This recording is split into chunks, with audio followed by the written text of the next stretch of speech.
बक्सा खोल के उसका निकाल के देख ली, फैला के देखे, फिर बांध के बक्सा में रख दी, चला गया। शाम के जब काम पर लौटा शाम के तो फिर बक्सा जुटा, फिर उसका खोल के देखे ला। सुबह देखे शाम देखे, बड़ा मगन में रहा है कि हमारे घर में 100 के नोट रखा है। रोज बक्सा खोल खोल देखे, लागे बक्सा में कोनो मजार बंद है, ई मेर देखे। अल्लाह मर्जी जुम्मा के दिन आवा तो जुम्मों के दिन चला गवा काम करे, उका नमाज जुम्मा से काम मतलब। हालांकि मुसलमान को जुम्मा के दिन एहतमाम करना चाहिए। हफ्ते की ईद अल्लाह के रसूल ने इसको बताया है। जुमा है के दिन अल्लाह ताला ने हमारे तुम्हारे बाप आदम अलैहिस्सलाम को पैदा फरमाया। आज लड़का पैदा होता है तो कहे तो आज हमारे लड़के की पैदाइश का दिन है, खुशी मनाते हो है? और जिस दिन हमारे तुम्हारे बाप आदम अलैहिस्सलाम पैदा हुए उस दिन तो हमें खुशी बदर्जे औला मनाना चाहिए। जुमा का दिन आए तो मुसलमान को नहा छांटना चाहिए, साफ सुथरा होना चाहिए कि आज मेरे पैगंबर हमारे बाप आदम की पैदाइश का दिन है।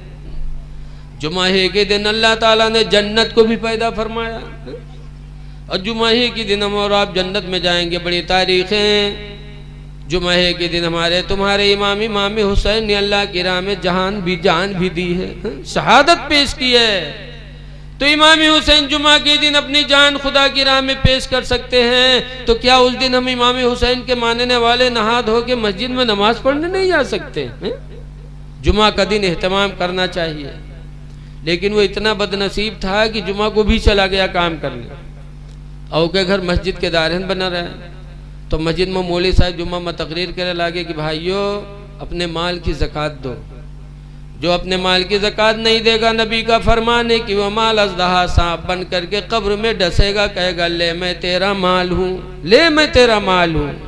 ज़्यादा माल की ज़कात दो, 40 में 100 में ढाई। तो के घर में आवाज जात रहा जी के घर में 100 के नोट धरा रहा तो रहे नहीं के मेहरुआ रहा उस सुनिस औरतिया तो कहे हाय 2.5 रुपया न देवे तो हम काज दहा डसी। तो गए बक्सा खोली 100 के नोटवा लेके गए मस्जिद में कह लियो मुल भी 2.5 रुपया काट ले, मुल भी 2.5 रुपया काट ली। 97.5 दीन तो लाए के वही कपड़ा में बांध के बक्सा में रख दी। अब शाम के जब कोई आदमी लौटा तो बक्सा जुटा, बक्सा खोली तके वो कपड़वा उठाई तके उका खोली तो खंड से ठंडी नीचे गिरी। तो कहे जो खटका के हाँ लाई फुटकुर कहाँ से आएगा। तो गिनीस तो देखे 97.5। तो रतिया का घोरेज कही सिया और यही कसके रे 100 के नोट धरा 2.5 का हो गए रे। तो कहेंगे रे मौलवी जुम्मा में तकरीर करते रहे कि माल की ज़कात दो, न दोगे तो अजदहा सांप बन के डसेगा। 40 में 1, 100 में 2.5 तो 2.5 रुपया ज़कात दे। इस कम बख्त कहीं की जिंदगी में पहले दफा 100 के नोट पर आया हाथ उड़ाए डरे जले ही गया हूँ से। तो कहे अलग नाम पर दे के तक मांगे जी, कहीं ले आओ नहीं हम घर छोड़ दे। तो कहे रहा चाहे न रहा लेकिन हम मांगे नहीं जी। तो कहे ले आओ नहीं हम वही 2.5 रुपया खातिर अपन जान खोए देवे। तो कहीं मरी जाओ लेकिन हम मांगे नहीं जी। तो कहे जय थे मरे, कहीं मर जा। बघर से बाहर निकला मुहारे में और गिरा खड़भड़ाई के, और के बाद सांस रोक ली। अब लोग का देखें तो मामला गड़बड़। उसके हाथ उठावे तो उठे, जैसे छोड़े बभद्र से गिरे। तो यानी सही बात मरी गा हो। तो उसका दफन उफन के इंतजाम हो लग, उसका नौहे तब वो पड़ा रहा है इसे। नहाए ली उसके बाद जो है कफन उफन पहने, कफन पहनाए के जब जनाजा लेके चले तब वो औरतिया परेशान कहे हाय अल्लाह अभी तक तो नहीं मरा लेकिन अब भाई मर जाए, जहाँ का दवाई है तो मर जाइए करी। तो औरतिया भागी हुआ से कहे हाय अल्लाह अब मर जाइयो। दौड़ा कैसे भाइयों अल्लाह के वास्ते हमारे आदमी का जनाजा रखो ज़रा, आखिरी बार हम कुछ बात कर ली, तुम लोग दूर हो जाओ। तो लोग रख दी, दूर हो गए। जब दूर हो गए तो औरतिया गए, ओके काने में यहाँ कहा था कि उठ पर रे कब्र तैयार है रब्बे दबाए दे उठ पर। तो कहा थे 2.5 रुपये ले आई है, कहीं सुखा तो न ले भाई। तो कहते भाग जा, बहुत जालिम रहे नहीं उठा। औरतिया बेचारी चली आई। जब चलिए तो लोग उठाइन जनाजा कब्रस्तान पहुँचे, हुआ गए नमाज वमाज पढ़ के तक कब्र में रखिन। और कब्र में रखे के बाद लकड़ी जोड़े लागे। जब लकड़ी जोड़े लागे तब औरतिया का फिर नहीं बर्दाश्त हुआ, कहे हाय अल्लाह अब मर जाइए, अब यूँ न बची। तो फिर दौड़ी, फिर गई के भाई अल्लाह के वास्ते ज़रा रुक जाओ। आखिरी बार है, हम अपने आदमी से कुछ बात कर ली, ज़रा हट जाओ। तो लोग फिर हट गए। तो औरतिया फिर कब्र में गए, उतरी और फिर उनके काने में कहते उठ पर रे, उठ पर रे, देख लकड़ी जोड़ दी ने बे, पाट दे रे, उठ पर। तो कहते 2.5 रुपये ले आई है, कहीं सुखा तो न ले बे। तो कहते पाट दे, बहुत जालिम रहे, नहीं निकला। तो औरतिया बेचारी बाहर चली आई। जब बाहर आई तो लोग पूछें का भाव, कुछ बातचीत भय। तो औरतिया कहते हाँ, हमारा आदमी हमसे कही से कि हम कोई नेकी नहीं कही पावा है, लिहाजा हमार घर मस्जिद के नाम बैनामा कही दी है। जब वो सुनी तब खड़बड़ाई के कूदा, कहे जाए उठाई गिरी, हम 2.5 रुपये खाते जान दिए थे, और तू कम वक्त घरों लिखा जाते रे मस्जिद में ही है। ऐसे ऐसे जालिम पड़े हैं कि अल्लाह के नाम पर रुपया न जाए, जान चाहे भले ही चली जाए। लेकिन याद रखो मुसलमानों, खुश नसीब है वो इंसान जिसकी कमाई अल्लाह के नाम पर खर्च हो जाए।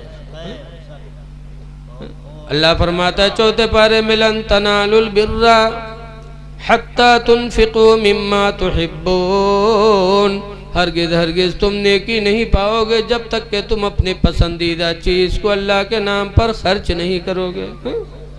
जो पसंद चीज हो अल्लाह के नाम पर खर्च करो। हजरत इब्राहिम पैगंबर ने तो अपनी औलाद को कुर्बान कर दिया था। हम अपना माल नहीं दे पाते, अल्लाह ताला हमको आपको भी अल्लाह की राह में सदका करने की तौफीक अता फरमाए। तहबंद, लेकिन यकीन जानो मुर्दे का तहबंद और जिंदे का तहबंद दोनों में फर्क होता है। जिंदगी में हम तहबंद पहनते हैं तो कमर तक, और मुर्दे को जब तहबंद पहनाया जाता है तो सर से पैर तक। लेकिन बहुत से लोग जाहिलियत में गड़बड़ कर जाते हैं, मुर्दे को नहला करके और जब तहबंद पहना के लाते हैं तो बहुत सी जगह वो तहबंद निकालते हैं और बहुत सी जगह कहते ना हम अपने मुर्दा के यहाँ नंगे पठे थे। क्या बात है? तो 4 कपड़े दे देते, ऐ लोगों 4 देना खिलाफ सुन्नत है, 3 कपड़ा दो, तहबंद कमीज लिफाफा। हमारे खन्नापुरवा गांव में है एक खसाहिब रहे, नाम न बताए हुए, करीब के मामला है। उनका हम मस्जिद में कबू नहीं देते, ना पंजगाना नमाज में, ना जुमा में, ना ईद बकरीद में।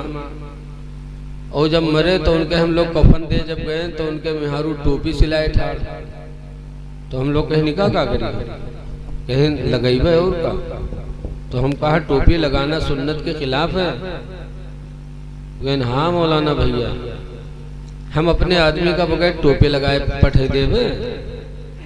तो हम कहा जिंदगी में नई टोपी पहनाए पाए रहो, मरे के बाद टोपी लगाओ तो धोखा दे खातिर कि हमारा आदमी बड़ा परहेजगार रहा है। टोपी देना खिलाफ सुन्नत है। वो तो ऐसे जैसे एक बुढ़वा रहा है मरे लाल, तो कह लड़का का घेरे बैठे, अब भाई बात अब बहु बात। तो बुढ़वा कहे भैया रे लगत है हम बच न पेबे कहीं तब। तो कहीं भैया जो हम मर जेबे ना तो हमरे कफन में यहाँ पुरान कपड़ा दियो, नवा कपड़ा न दियो कफन में। तो लड़का कहना भैयू कहाँ हो सकत है कि आप हमारे लिए घर बनाए, जमीन खरीदो, सब कुछ की हो, आप जब मर जाइए तो हम लोग पुरान कपड़ा देवे कफन में। गांव वाले कहा कहीं है, रिश्तेदार कहा कहीं है अब्बा। तो बुढ़वा कहा था गांव और रिश्तेदारन का चक्कर में हमका फंसाए दे रहे तुम लोग। कहीं कहा है अब्बा, कहीं पुरान कपड़ा में लपेट के रखे हो ताकि मुनकर नकीर जब हिसाब ले आई हैं और देखिए कफन पुरान, तो कहे ये तो बहुत पहले मर चुका है, का छोड़ो एक हिसाब होगा। और नवा कपड़ा लपेट के रखिए तो तुरंत जुट जी है कि न जुटी है रे। ऐसे बड़े जाहिल हैं कि जिंदगी भर तो 420 किया, लेकिन मरने के बाद कब्र में भी सोचते हैं कि 420 चल जाएगी। लेकिन कब्र बड़ी कठिन मंजिल है। जैसे आज हमारे तुम है बहुत घटिया घटिया काम कर डाले, उसके बाद नमाज पढ़े लागे महीना 2 महीना, बल लोग सब भूल जाते हैं। और वो भी भूल जाता, वो जाना था अब हम अल्लाह वली हो गए, जो कटहर चोराई मुर्गी चोराई सो सब भूल गया, जाना था कि अब हम तो पाक दामन हैं। लेकिन नबी फरमाते बस ज़म्बो ला युंसा, गुनाह भुलाया नहीं जाता। वद्दय्यानु ला यमूत, और बदला देने वाला मरेगा नहीं। वद्दय्यानु ला यमूत, बदला देने वाला मरता नहीं है। कौन है वो? अल्लाह है। नबी फरमाते हैं नेकी भुलाई नहीं जाती, नेकी पुरानी नहीं होती, गुनाह भुलाया नहीं जाता, बदला देने वाला मरेगा नहीं। इअमलू मा शि'तुम, तो ऐ लोगो जो तुम चाहो कर लो। कमा तदीनो तो दान, जैसा करोगे वैसा पाओगे। इसलिए नेकियां करो, दूसरी की माँ बहन बेटी की इज्जत आबरू बचाओ, अल्लाह तुम्हारी माँ बहन बेटी की इज्जत आबरू को बचाएगा। सच्ची कायद में लिखा है कि एक आदमी गरीबी में मुब्तला हो गया, बच्चे भूखों मरने लगे, जाता था मजदूरी करने, लेकिन मजदूरी कोई बुलाता नहीं था उसे मजदूरी के लिए, शाम को खाली हाथ वापस आता। फाका हुआ, होते होते 2-4 दिन गुजर गए, घर के लोग निढाल हो गए, तो उसकी एक जवान लड़की थी, उसने सोचा कि आज मैं शहर में जाऊंगी और किसी से गुनाह करा के पैसे लेके आऊंगी ताकि अपने भाइयों के लिए बहनों के लिए रोजी का इंतजाम तो हो जाए। 4 दिन से फाका हो रहा है। वो आदमी सुबह मजदूरी के लिए निकला, थोड़ी देर बाद उसकी जवान लड़की भी नहा धो के बन संवर के मार्केट में चली गई, और शाम को जब वो आदमी वापस आया खाली हाथ, उसके पीछे वो लड़की भी आ गई। बाप ने देखा, कहा रे तू कहाँ गई थी बेटी? तो उसने कहा बाप हकीकत ये थी कि आज कई दिन से फाका हो रहा था, आप मजदूरी भी नहीं पा रहे थे, भाई बहन का तड़पना फाका से देखा नहीं जाता था, तो आज मैंने दिल की दुनिया बदल दी थी। आज मैं इसने से शहर में गई थी कि किसी जवान से गुनाह करा के पैसे लूंगी और घर के लिए राशन लाऊंगी ताकि हमारे भाई बहन फाका से बच जाएं। लेकिन है मेरे बाप, मैं सुबह से पूरा दिन मार्केट में घूमी, लेकिन गुनाह छोड़ दो, किसी जवान ने मेरे ऊपर निगाह भी नहीं उठाई, किसी ने मेरी तरफ हाथ भी नहीं उठाया, ना निगाह उठाई। मैं बेमुराद हो के शाम को वापस चली आई, तो गरीब बाप कहता बेटी तेरे ऊपर किसी की निगाहें कैसे उठ सकती हैं? अल्लाह गवाह है, मैंने अपनी ज़िंदगी में किसी की माँ बहन बेटी पर गलत निगाह नहीं डाली है, तो अल्लाह ताला मेरी बहन बेटियों को ऊपर दूसरों की गलत निगाहें कैसे डलवाएगा? मैंने किसी की माँ बहन बेटी पर गलत निगाह नहीं डाली, तो मेरी औलाद पर कोई कैसे गलत निगाह डालेगा? लिखा है कमाता दीनो तो दान, जैसा तुम करोगे वैसा पाओगे। एक आदमी बीमार भा तो गांव वाले ऊपर देखे जाए लागे, लेकिन वो गांव में एक बहिरा रहा तो बहिरा नहीं गवा, कैसे हम का करे जी, हम कहीं कुछ कहीं कुछ तो का फायदा, वो नहीं गया। लेकिन जो बीमार था उसकी बीमारी बढ़ती ही जा रही थी, लोग आज जा रहे हैं, काल जा रहे हैं, परसों जा रहे हैं, देखने वालों का सिलसिला चल ही रहा था। तो बहिरा ने सोचा यार कई दिन हो गए, सब लोग देखने जाते हैं, मैं नहीं जा रहा हूँ, लिहाजा मैं भी चला जाऊँ, वरना गांव वाला सोचेगा देखो सब आए लेकिन बहिरवा नहीं आओ, तो हम चले जाए। तो बहिरा निकला घर से, रास्ता में सोचिस कि हम 3 बात उसे करबे, उसके बाद चले गए। पहली बात पूछबे कि का हाल है हो, तो कहबे करी हाँ ठीक है, तो मैं कहूँगा बहुत अच्छी बात है। दूसरा सवाल करूँगा खाते क्या हो, तो सेब अनार मौसमी यही सब बताइए, यही सब बीमार लोग खाते हैं, तो हम कहेंगे बहुत अच्छे ग़िज़ा खाते रहो तंदुरुस्त हो जाओगे। तीसरा सवाल करूंगा किस डॉक्टर का इलाज चल रहा है, तो किसी अच्छे ही डॉक्टर का नाम बताएगा, तो मैं कहूँगा बहुत अच्छा डॉक्टर है, इलाज करते रहो ठीक हो जाओगे। उसके बाद चला आऊँगा।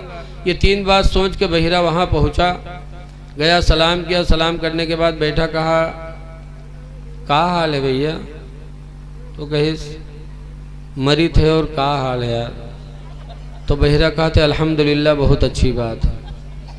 अब वो बीमार तरफ उठा, कहे हाल ये कौन दुश्मन आएगा, हम कहते मरी थे, कहते बहुत अच्छी बात है, लेकिन बहिर से क्या मतलब, बहिर फौरन दूसरा सवाल कि खाते क्या हैं, तो गुस्सा हो ही गया था, तो गुस्से में कहा जहर खाता हूँ और क्या खाता हूँ। बहिरा ने कहा अल्हम्दुलिल्लाह बहुत अच्छी बात है, अच्छी ग़िज़ा खाते रहो मोटे हो जाओगे। अब वो और परेशान, लेकिन बहिर से कोई मतलब नहीं। बहिर ने फौरन तीसरा सवाल किया कि किस डॉक्टर का इलाज चल रहा है? तो गुस्से में कहा मलकुल मौत आएंगे, डॉक्टर कहाँ आएगा? तो कहा बहुत अच्छा डॉक्टर, इलाज करते रहो ठीक हो जाओगे। उसके बाद बहिरा चला आया। मौलाना अबू नूर बशीर फरमाते हैं कि बहिर सोच रहा था मैं अपने पड़ोसी का दिल खुश करके आया हूँ, लेकिन बोलियां वो बोल के आया कि पड़ोसी का दिल इसने तोड़ दिया, जख्मी कर दिया। पड़ोसी बड़ा सोच रहा था या अल्लाह कहाँ का दुश्मन आया जो जख्म में नमक लगा के चला गया। इसलिए लोगों, बीमारों की अयादत करो, मेरे नबी अयादत करते थे। हिंदू न देखो, मुसलमान न देखो, बल्कि खुदा का बंदा समझ करके उसकी मुसीबत में सहारा बन जाओ। अल्लाह आपकी मुसीबतों का सहारा